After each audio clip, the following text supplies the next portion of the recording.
India, a land of ancient rivers, sacred chants, and a civilization that once stretched from the snow-laden Himalayas to the seas of Lanka. From the Thar Desert's golden silence in the west to the lush hills of Assam in the east.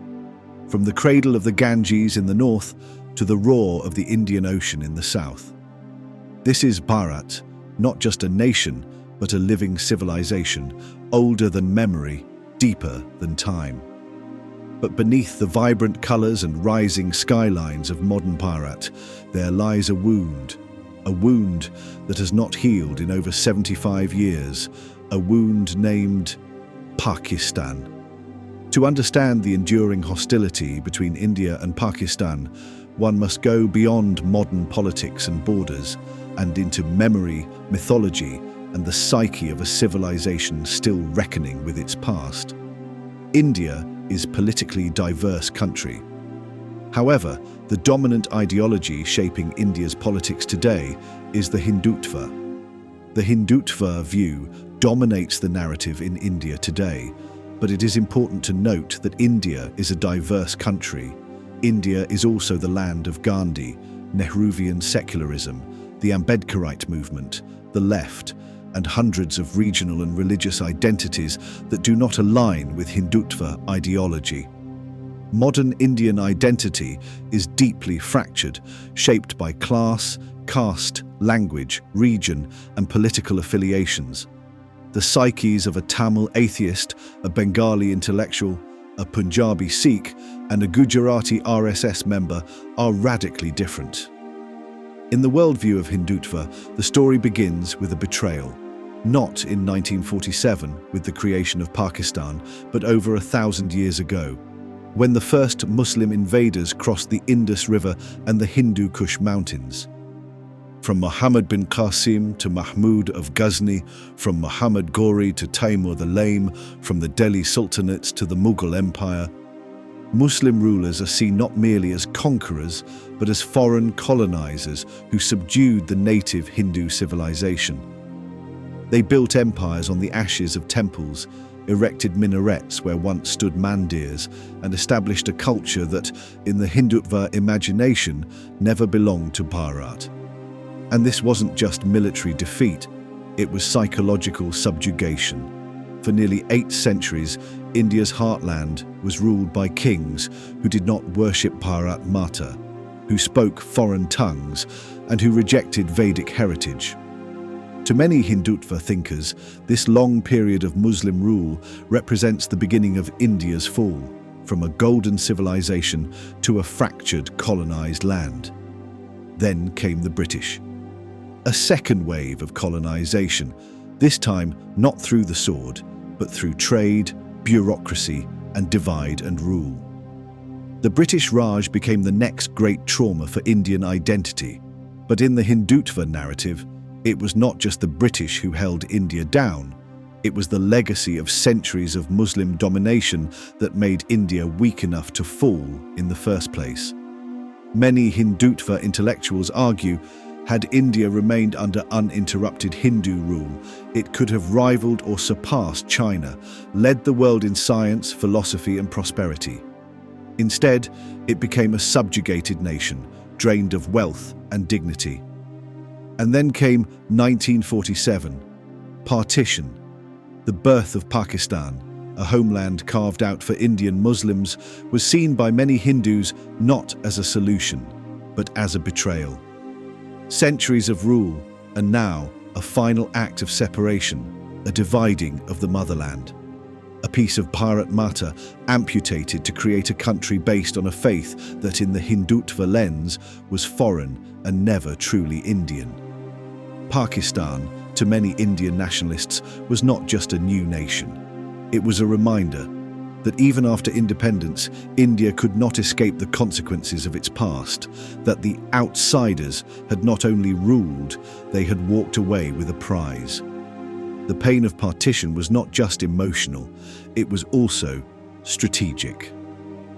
With Pakistan occupying India's entire northwestern flank, the traditional land routes connecting India to Central Asia, the Middle East and Europe were effectively severed.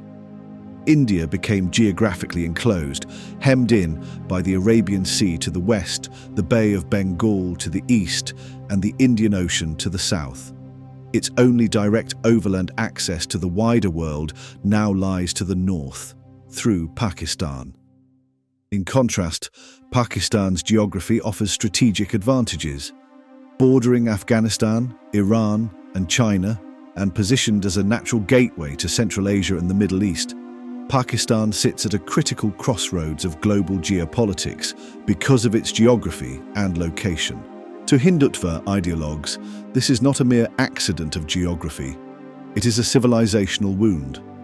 What was once a unified land under Sanatan Dharma has, in their view, been fragmented by centuries of foreign invasions, appeasement, and internal weakness.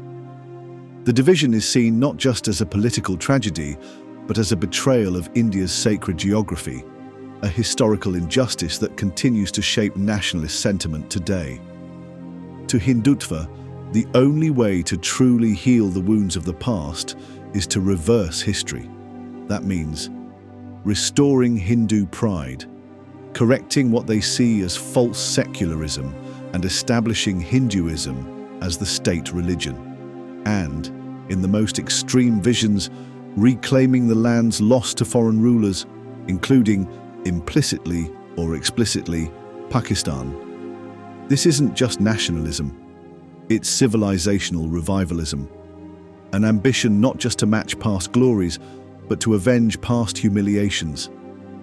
From Savarkar to Golwalkar, Hindutva thinkers have spoken of a strong Hindu Rashtra, where Muslim and Christian legacies are seen as external and foreign to the Indian soul. To them, Muslims who remained in India after partition are still viewed, at least ideologically, as descendants of invaders, not children of Bharat. They are often challenged. Will you honor Bharat Mata? Will you chant her name above all others? In today's India, the Hindutva vision is no longer on the fringes. It sits at the center of power. The Bharatiya Janata Party, BJP, rooted in Hindutva ideology, has ruled India for over a decade, backed by a vast cultural and religious ecosystem. Under this regime, history textbooks have been rewritten, Mughal and Muslim legacies have been downplayed, and Hindu temples have been resurrected on contested sites. The politics of today is shaped by the ghosts of yesterday, and nowhere is that more visible than in India's relationship with Pakistan. To many on the Indian right, Pakistan is not just a rival state, it is a symbol, a scar, proof of what happens when Hindus lose control of their destiny. This is why every terror attack, every cross-border conflict, every cricket match is charged with historic pain and mythic symbolism. It is not merely about territory, it is about identity. And yet, beneath this Indian nationalistic fervour lies a deep desire, rarely admitted openly, but simmering. A desire to dominate, just as Hindus were once dominated. A longing to correct what is seen as 1,000 years of humiliation. For the most extreme among the Hindutva faithful, the final redemption of Bharat Mata lies not just in economic power or military might, but in subduing those who once ruled her. This is not mere patriotism. It is a civilizational vendetta, one that risks turning India's future into a battleground for its past. But here's the paradox. For all the rhetoric of purity and reclamation, India has always been a mosaic, Vedic and Buddhist, Hindu and Muslim, Persian and Sanskrit, temple and tomb. As India rises in the 21st century as a global power, it must decide, will it be a nation of vengeance or of vision?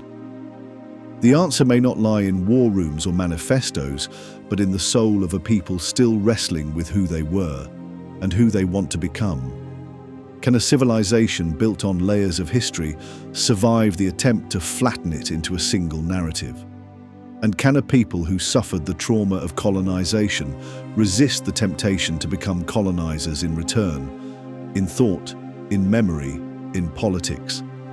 But while India wrestles with the memory of subjugation and dreams of resurgence, across the border lies a nation born out of fear, a fear of cultural erasure, of political subjugation, of living forever as the other in a Hindu-majority land. It is shaped by a conviction that Muslims of the subcontinent were a distinct people destined to chart their own course. To truly understand this conflict, to grasp the depth of this rivalry, we must now shift our focus across the Radcliffe line. How is Pakistan dealing with its own identity crisis? How does Pakistan view itself? How does it view India, the land it broke away from, and the one it still contends with across borders, battlefields, and ideologies?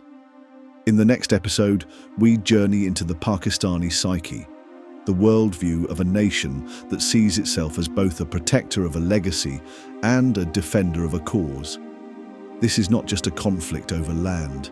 It is a clash of identities, of civilizational visions, and of two very different answers to one question: who truly owns the soul of the subcontinent? Let us know your thoughts in the comments section. Thanks for watching The Big Picture. If you enjoyed this video, please like and share it. Also subscribe to Darvesh Chronicles for more untold histories and unfiltered truths. Until next time, may peace and blessings be with you.